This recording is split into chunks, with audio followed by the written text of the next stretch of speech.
خولوسیاکار وەزیری بەرگری تورکیا بە سەردانێکی ڕانەگەیەندرا و گەیشتە ترابلوس پایتەختی لیبیا لەگەڵ هاوتا لیبیەکەی و وەزیری ناوخۆی حکوومەتی ویفاقی نیشتیمانی کۆبوویەوە. سەردانەکەی خولوسیاکار دوای ئەوە دێت کە ڕۆژی سێشەممە پەرلەمانی تورکیا یاسای ناردنی سەربازانی سوپای تورکیای بۆ لیبیا بۆ 18 مانگی دیکە درێژ کردەوە. ئەم بڕیارەی پەرلەمانی تورکیا و سەردانەکەی وەزیری بەرگری ئەو وڵاتە پێچەوانەی ئەو ئاگربەستەیە کە ئۆکتۆبەری ئەمساڵ بە نێوەندگیری نەتەوە یەکگرتووەکان لە لیبیا ڕاگەیەندرا وادەی 3 مانگ بۆ دەرچوونی هەموو هێزە بیانیەکان لەو وڵاتە دیاری کرا. لەگەڵ گەیشتنی وەزیری بەرگری تورکیا خەلیفە حەفتەر فەرماندەی هێزە سەربازیەکانی لیبیا هەڕەشەی ڕوبەڕووبوونەوەی سەربازی لە تورکیا کرد ئەگەر ئەنقەرە دەست لە داگیرکاری و کارە خراپەکانی لە لیبیا هەڵنەگرێت و هێزەکانی نەکشێنێتەوە.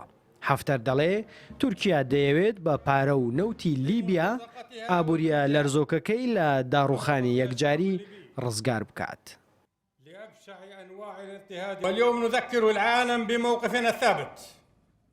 ئەمڕۆ جارێکی دیکە هەڵوێستی نەگۆڕی خۆمانبیری جیهان دەهێنینەوە کە ئاشتی لە سێبەری داگیرکەردا نایەتە دی بەمانەوەی ئەوانیش لەسەر خاکەکەمان ئێمە چەک هەڵدەگرین و بەدەستی خۆمان ئاشتی بەدی دەهێنین. ڕوبەڕووبوونەوەی یەکلاکەرەوە لە داهاتوویەکی نزیکدا دەست پێ دەکات و زانیاریە هەواڵگریەکانمان جوڵەی بەکرێگیراوەکانی تورکیا لە نزیک هێڵەکانی پێشەوە دەبینێت و سەرقاڵی دروستکردی بنکەی سەربازی و ژووری ئۆپەراسیۆنن. ئەمەش پێداگیری تورکیا دەردەخات بۆ هەڵگیرساندنی شەڕ و بەدیهێنانی خەونەکەی بۆ فراوانکردنی هەژمون و دەسەڵاتی خۆی و کۆنتڕۆڵکردنی بیرە نەوتەکان و بردننی نەوتەکە لە ڕێگەی بەندەرەکانەوە بۆ ئەوەی ئابوووریەکەی کە ڕوبەڕووی داڕوخان بووەتەوە بە سەروەت و سامانی ئێمە ڕزگاری بکات و دواتریش هەنگا و بەرەو قوڵایی ئەفریقیا بنێت. نیسانی 2019 مشیر خەلیفە حەفتەر ئۆپەراسیۆنێکی فراوانی بۆ گرتنەوەی ترابلوس ڕاگەیاند بەڵام بەهۆی دەستێوەردانی تورکیا و ناردنی هەزاران چەکدار لە سووریاوە بۆ وڵاتە ئۆپەراسیۆنەکەی حەفتەر شکستی هێنا. لیبیای دەوڵەمەند بە نەوت و سەرچاوەی سروشتی دوو حکوومەتی تێدایە.